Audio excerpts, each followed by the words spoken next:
y a la vez testigos del fin de una larga pesadilla, cuyo personaje principal se llamó Augusto Pinochet Ugarte.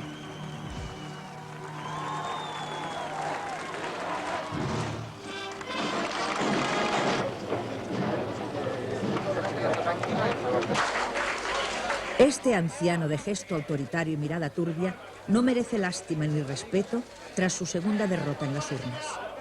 La primera fue hace poco más de un año, en octubre de 1988, cuando el pueblo chileno rechazó en referéndum su pretensión de mantenerse 8 años más en el poder. La segunda, hace solo 48 horas, cuando los votos han dado la victoria al candidato de cuantos se han opuesto a su dictadura. El general Pinochet, con su blanco uniforme de gala cubriendo el rencor y la humillación, parece ya un pollo mojado en vez del gallo de corral orgulloso y violento de años atrás.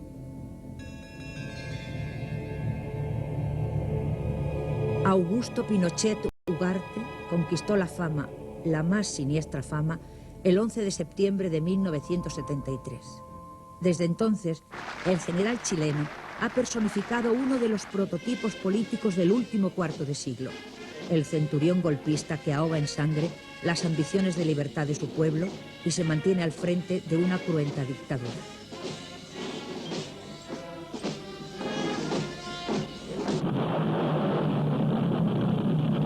Aquel triste día de septiembre, 16 años atrás, Pinochet sacó los tanques a la calle y ordenó a la aviación bombardear el Palacio de la Moneda, donde un presidente constitucional, Salvador Allende, defendía la legalidad democrática de Chile. Bajo las bombas, Allende, un soñador de la política, aún se preocuparía por Pinochet, creyéndole fiel y temiendo que estuviese prisionero de los golpistas. Solo al final sabría Allende que su hombre de armas le había traicionado, porque Pinochet había sucedido en su puesto de mando al general demócrata Carlos Prat, al que después mandaría asesinar en su exilio argentino, para encabezar un golpe de Estado largamente preparado por la CIA con aprobación personal de Kissinger y la derecha chilena. El país, the country, atravesaba por una honda crisis, was going through a deep crisis, moral, económica, social.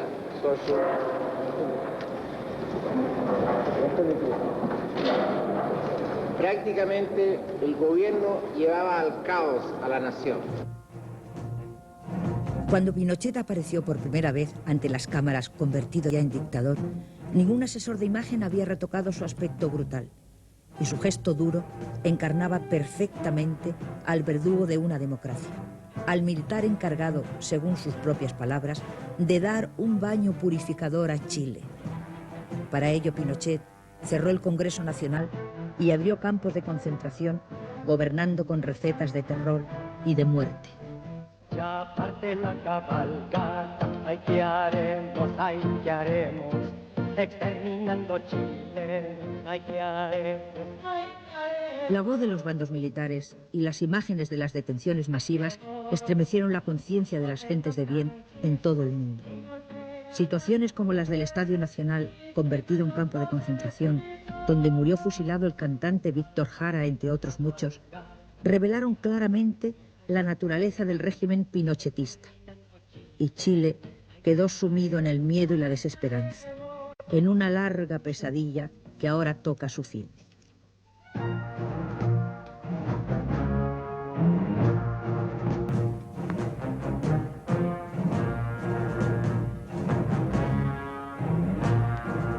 Acabar con la dictadura de Pinochet, convencer al general de que ya ni siquiera sus antiguos mentores le apreciaban, costó años de luchas populares. Hicieron falta muchas jornadas de huelgas y manifestaciones, siempre reprimidas con gran dureza, e incontables horas de discusiones políticas, tanto en el seno de la oposición como en el de su propio régimen. Pinochet quería prolongar la dictadura hasta su lecho de muerte, emulando la figura del general Franco, por quien sentía admiración. Pinochet permanecía aferrado al poder mientras caían de puesto sus homólogos principales, Somoza, Marcos, Stroessner, los centuriones argentinos y uruguayos. Su paranoia política le hizo creerse un San Jorge enviado por la providencia contra el dragón comunista, llegando a extremos tales que la propia CIA envió un equipo de psiquiatras para estudiar su comportamiento.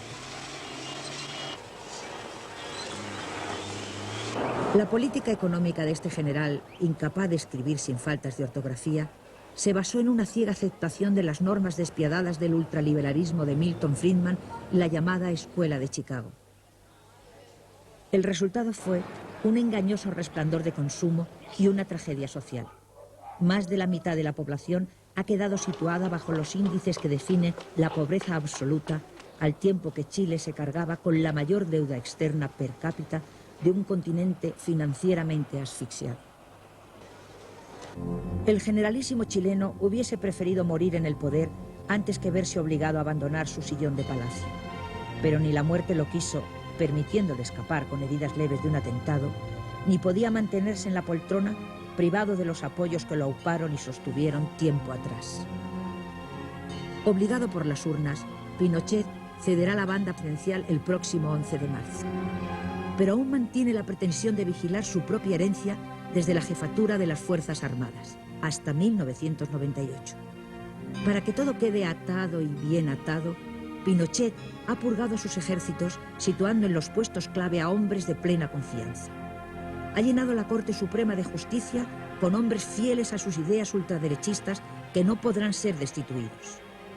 Ha firmado una ley que garantiza la fijeza de 10 años a sus elegidos para dirigir la banca nacional, asegurando la total autonomía de su política monetaria frente a las decisiones del gobierno. Incluso ha situado a fervientes partidarios suyos en el Consejo Nacional de Televisión y se ha permitido desafiar por anticipado a cualquier gobernante que se atreva a cesarlos. Nadie me toca a nadie a mí. El día que me toquen algunos se acabó el Estado de Derecho. Tal vez debajo del orgullo del dictador se oculta el miedo de un hombre con la conciencia sucia. Y Pinochet, en el fondo, ¿acaso tema acabar rindiendo cuentas de sus delitos personales y de los cometidos por su familia al abrigo del Estado? Porque el general llegó al poder con una casa modesta y un automóvil como único patrimonio. Y hoy posee una fortuna calculada en $1.000 millones. Y porque son famosos los negocios sucios de su yerno Julio Ponce y los escándalos de sus propios hijos corren de boca en boca.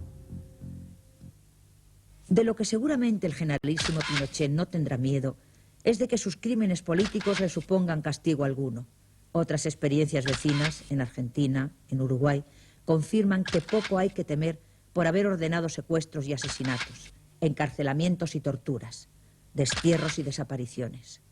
Sin embargo, todas esas atrocidades son las que aseguran al general Augusto Pinochet un lugar en la historia y un rincón maldito en la memoria humana.